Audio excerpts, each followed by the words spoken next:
This is Supernaut. My name is Beth Kelling, and I'm going to talk about spirituality, sobriety, and the spectrum of self. I've loved talking about spirituality for as long as I can remember, and I've been on a sobriety journey since 2020. The more I talk about sobriety, the stronger I become. The more I explore spirituality, the more fulfilled I feel. This is a space for stories and for the moments where struggle meets transformation. This is Supernaut. Hi. So in this first episode of Supernaut, I just want to talk about why I decided to start this podcast. And sorry for the note cards. I am very nervous and I don't know how to public speak. So since high school, I've always kind of wanted to be a writer. It's just been in the back of my head. Like if I had enough courage, that's what I would do. But then I heard a real writer say that a writer has to write or they'll die. And I realized I'm not a writer. So I gave up on that dream. But it was not much longer later that I convinced my family to build this studio in our business. We focus on food, shelter, clothing, all the necessities of life, but art and creativity is a necessity for thriving in life. So I'm obsessed with podcasts, watching them, and when I had the thought about doing my own, I laughed thinking, well, yeah, I don't need to write, but I do need to talk or I will die. I'm a big talker. So when I was thinking about what I would talk about, it was obviously spirituality. It came to my mind literally instantly. I've been obsessed with finding out why we're here on this planet for as long as I can remember. And I'm at peace with the fact that we will probably never know why we're here, but it is still my favorite thing to explore. And then right away, I thought about sobriety being a topic too. In 2020, I was stuck at home drinking boxed wine like everybody else, but I had ulcers, I was smoking cigarettes, I wasn't working out. I was just getting more depressed all the time that my son was getting close to graduating. And so it kind of just happened without me really trying, but I decided to quit drinking at home. So then I was only drinking when I was bartending, and that was a few nights a week, just a couple shots here and there to get through the night. And then somehow I switched jobs and had a job that I had to be a lot more responsible at. Went from closing the bar down at 1, 2 in the morning to having to be at a 6:30 crew meeting every morning that I had to run and then put out emergencies all day. So it was just, there was no way I was going to be able to do that job and drink, because I didn't just drink a little bit. I drank a lot. So that was easy to kind of just quit altogether. I started drinking every other month or so, but sometimes even that would get out of control. Like one time I went to a friend's house to watch a football game, and the whole morning I was like, I'm not going to drink. I'm not going to drink today. I walked in and somebody handed me a glass of wine and my decision-making skills just shut off and I drank it. And I was like, but this is the only one I'm going to have. No way I'm having another one. Then I see myself pouring another glass, and I literally say to myself, why are you pouring another glass? And I literally heard like the spirit of the wine come out and say to me, because you don't have a personality without me. And I was like, yep, you're right. Started drinking, drank all day. The next day, Monday at work, was one of the most brutal days of my life. There was no way I could have been good at my job and drank. So I kept contemplating quitting for a year, but the cycle just kind of kept going on and on. Then I started dating somebody who didn't drink, and he encouraged me to quit forever, and I wasn't ready for that, but I was ready to go a year. And I do want to shout out to him, because I do not think I would be where I am right now if I hadn't gone that year, and I don't think I could have gone the year without him. And that year was my son James's senior year, so I had been praying relentlessly to slow time down. I knew that wasn't really an option, but that is the only thing I wanted in the world. And doing something, whatever it is, going a year without it, that will slow time down. So I am so blessed for that timing. So after the year, I went back to drinking every other month or so. But again, every once in a while, it would just get out of control, where I went to a birthday party and the whole day I'm like, there's no way I'm going to drink. I'm not going to have anything. Then I get there and somebody asks if I want a margarita, and my brain just shuts off. And I'm like, yep. Next thing I know, it's the morning on my hour drive home, first Vikings game of the year, and I missed it because I was too hungover. And my son, who had just moved out, was coming over to watch it, and that is one of the biggest regrets of my life. So that was September. Then I didn't have a drink until Christmas when a coworker made some homemade Baileys, and I just got really excited to drink it. So went home, poured a little glass, had a couple sips. But this time, instantly, I felt it in my body, and I felt it affect my brain, and I didn't like the way that it felt. So I literally had to give the rest of the bottle away, and then really thought at that point I was going to be done again. But my brain kept trying to convince me that I could drink in certain situations. It was trying to figure out how to keep drinking. So I went on a trip to Australia, and I thought, well, I'll just drink on different continents. That can be my rule. So I was having 1 to 3 drinks a night, and I thought, I am so good at this. I can do this now. I'm a good drinker now. But the next thing I know, I'm buying $50 pack of cigarettes and up all night, hooting and hollering. And the next day we had to take a train ride to the Blue Mountains, and it was literally miserable, and I got seriously depressed. So then I believed that would be my last drink. And then I went to Iceland on a trip, and I was sober cab the whole time, and it was going really well. I wasn't having any drinks. But the second to last night, we were swimming in a lagoon late at night, and there was this blue slushy drink all around, and I thought, well, I'm just going to have one of those. No idea why I make these decisions. Have one slushy blue drink. And then we are leaving the parking lot. It's like midnight, and there's cops at the exit stopping everybody. Rolled down my window, gave them my ID, and they asked if I had anything to drink. And I said, yep, I had one about an hour ago. And they were like, well, what's the blood alcohol limit where you're from? And I said 0.08. And they said, well, here it's 0. So I took a breathalyzer, but somehow I blew zeros. Kind of freaking out. I mean, Icelandic jail would be pretty cool, I think, but also pretty expensive. So they come with a second breathalyzer. Luckily, again, I blew zeros. I do not know if they would have. They said that if you blow under 0.05, they just take your keys. So I still think we probably would have had to walk a few miles to our Airbnb at midnight. But either way, I feel like that will for sure be my last drink, because it's just a good story. And I just can't picture my brain changing its mind this time. I really, really do believe that will be my last drink. So now I'm trying to figure out my addiction to sugar and my relationship with it. So on Easter this year, it was 2 weeks ago yesterday, I just overindulged. I was so full, just miserable, laying in bed thinking, why do I do this to myself? Why do I overeat? Since the 2 trips I took this year, I had gotten to the point where I was like having desserts and sweets after every meal. It was like, even if it was just one piece of chocolate, but it was a craving that I couldn't control. And so I'm laying there and started thinking about how my 7 deadly sins are gluttony and sloth. So I'm obsessed with ChatGPT, so I decided to ask it, hey, is there anything spiritual or mythological that I can do to help rid these deadly sins that I have? So ChatGPT gave me so much info about that. It said that gluttony is hunger without fulfillment, and that it's tied to the idea of trying to fill a spiritual hunger with physical consumption. And that blew my mind. I just felt that's how I've been acting my whole life, always overindulging. And maybe partially because I'm a Taurus, like especially with things with comfort and pleasure, like food, shopping, sleeping, those are my things. It offered a remedy. It said temperance, moderation, intentional balance, not giving into extremes, and not denying is the answer. Gluttony does not heal by force. It heals through slow gratitude and attunement.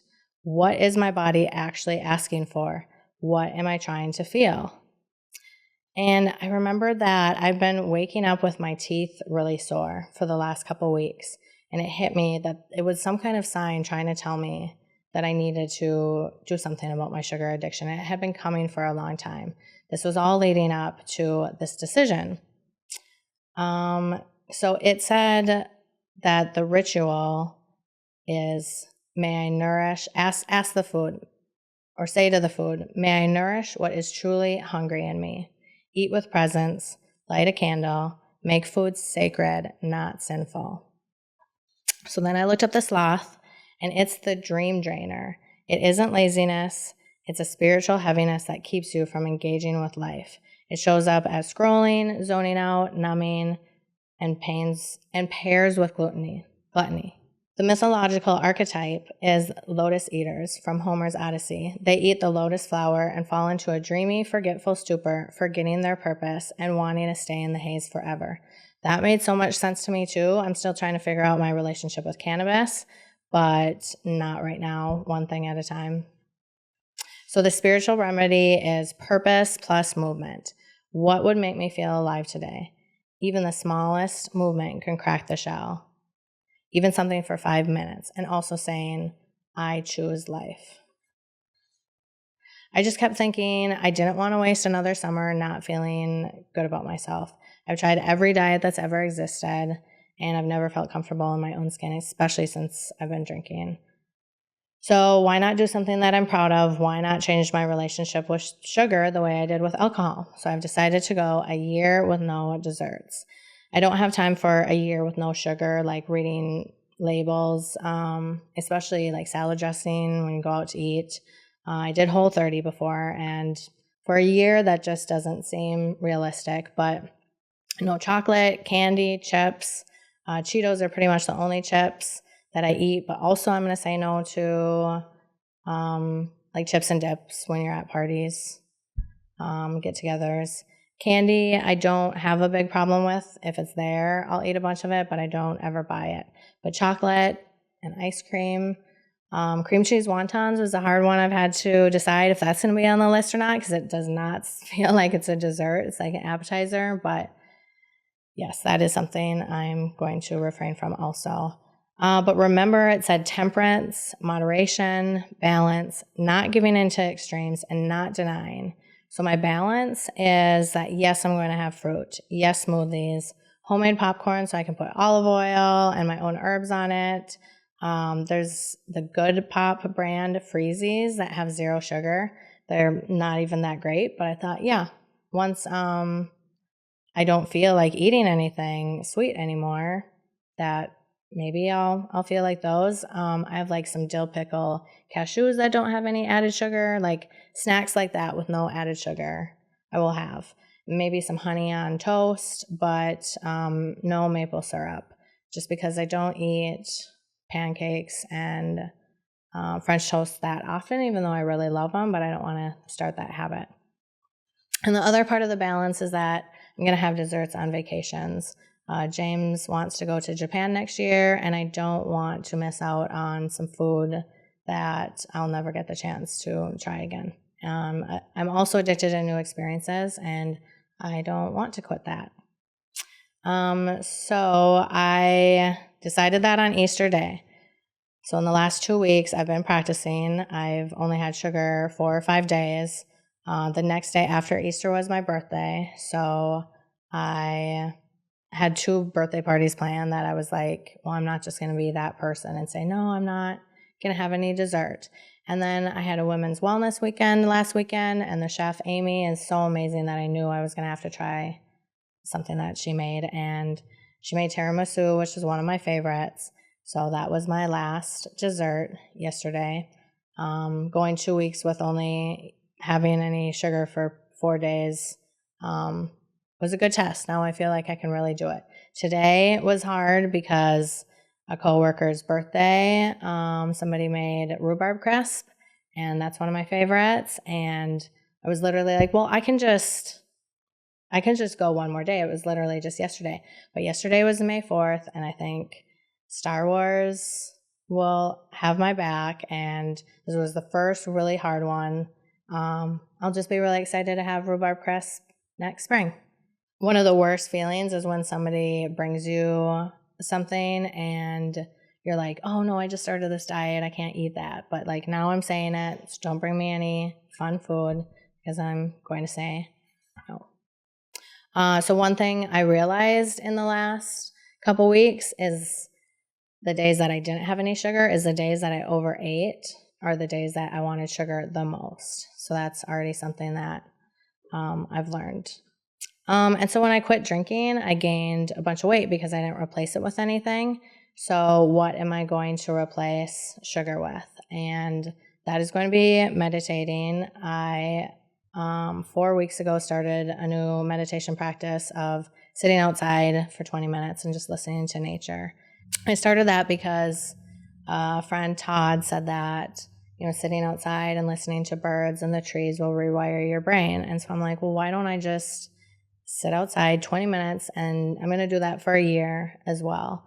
In Minnesota winter, it's going to be absolutely miserable, but it's going to make me a lot stronger. And then I'm going to get to hear the nature all times of the year. And so far it's going well. In the rain, in the wind, it's still been very enjoyable. And I can so notice how much calmer I am. Another thing I've replaced alcohol with and other bad habits is music. I always say music is my drug. And I had a reading done like 15 years ago, and she told me that in a past life, I died from a drug overdose at a music festival, and that I'm going to be spending this life trying to overcome my addictions. And so is that why I am where I am right now? Maybe, but also, I was blacking out after just a couple drinks. So this is happening because it just needed to. I also want to start running and replace my bad habits with that. And that brings up that I decided that same day to ask ChatGPT about my psoas muscle that's been sore for about 7 months. Ask it if there's anything spiritual or mythological about the psoas muscle and how I could heal that. That got injured because just 10 minutes of listening to David Goggins, and I decided to run a 10K after not running for a couple months. So I asked ChatGPT, and it said, your psoas is your physical and emotional center, often called the muscle of the soul. So when it's injured, it's rarely just physical. It's often carrying your fear, tension, and survival instincts. It went into how hip flexors are about movement, progress, and stepping into new territory. Like your soul wants to move forward, but something like fear is resisting. You're being asked to slow down and feel. So I think all that has a lot to do with the podcasting. It said something sacred inside me is stretching to be seen.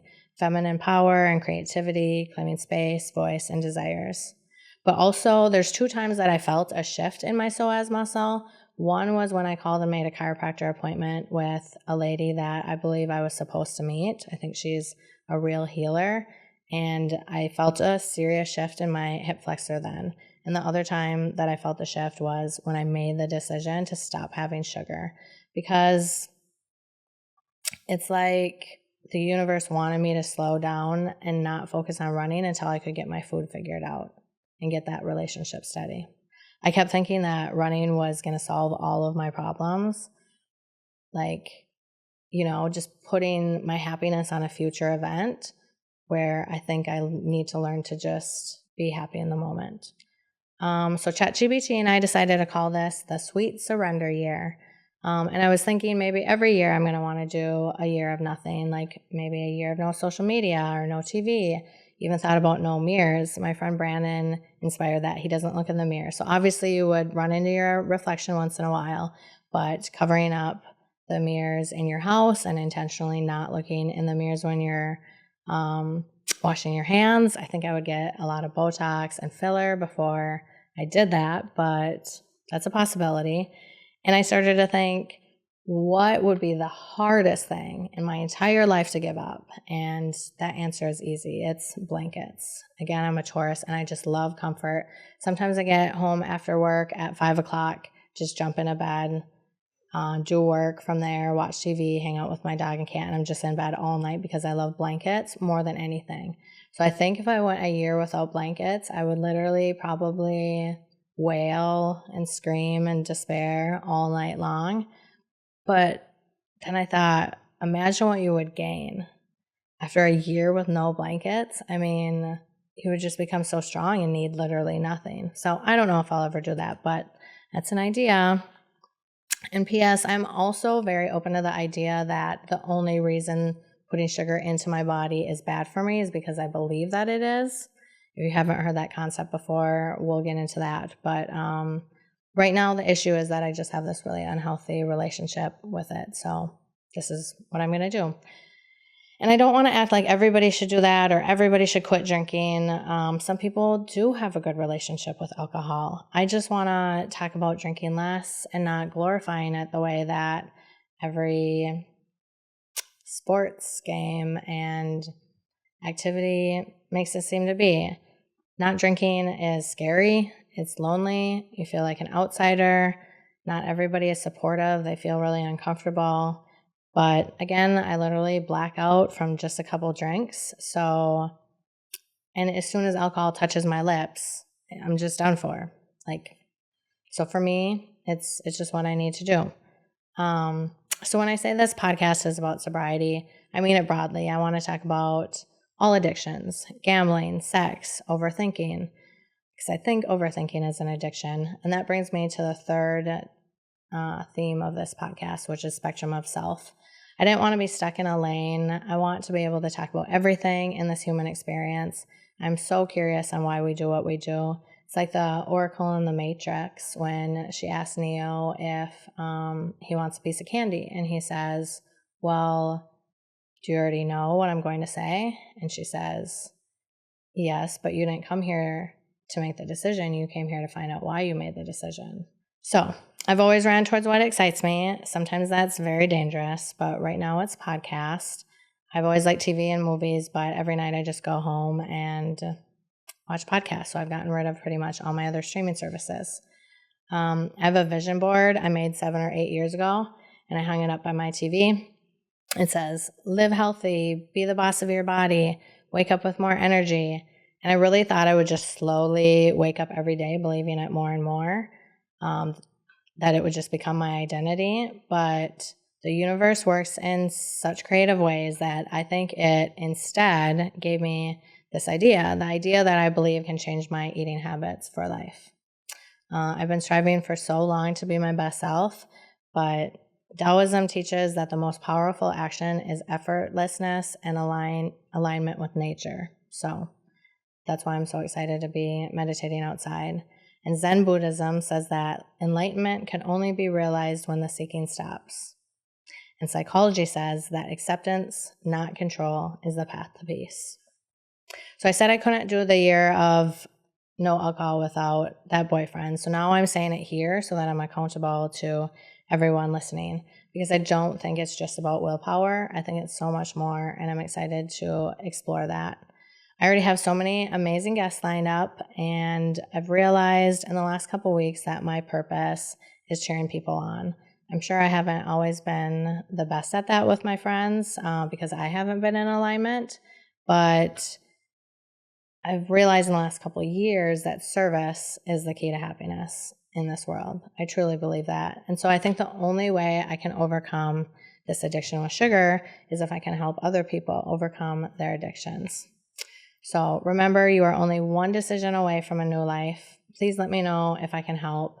Alan Carr, his books, he has a lot on quitting all sorts of different things, and that is the book that probably helped me more than anything else. But please reach out to my website. If I've ever met you, I guarantee I've thought about you being on this podcast because I've been working on this for the last year, just thinking about every person I've ever met and how I want them to come on. And if I haven't met you, I definitely want to meet you. I'm such a curious person, and I just want to know what people believe spiritually and their sobriety journey with everything. We all have something that we need to quit. So if you made it through all of this, I really appreciate it. I will get better at public speaking, and thank you so much. Addiction is affecting so many people that I know and love, and I'm not always sure what to do about it, but talking helps. I want to hear your struggles and your triumphs. If you want to come on the show, please find the link below to our website to start the conversation of being a guest, or to give me feedback and ideas of what you want to hear on topics of spirituality, sobriety, and the self. I am nowhere near a professional. If you or someone you know needs help now, please call the SAMHSA National Helpline at 1-800-662 4357. It's free, confidential, and available 24/7.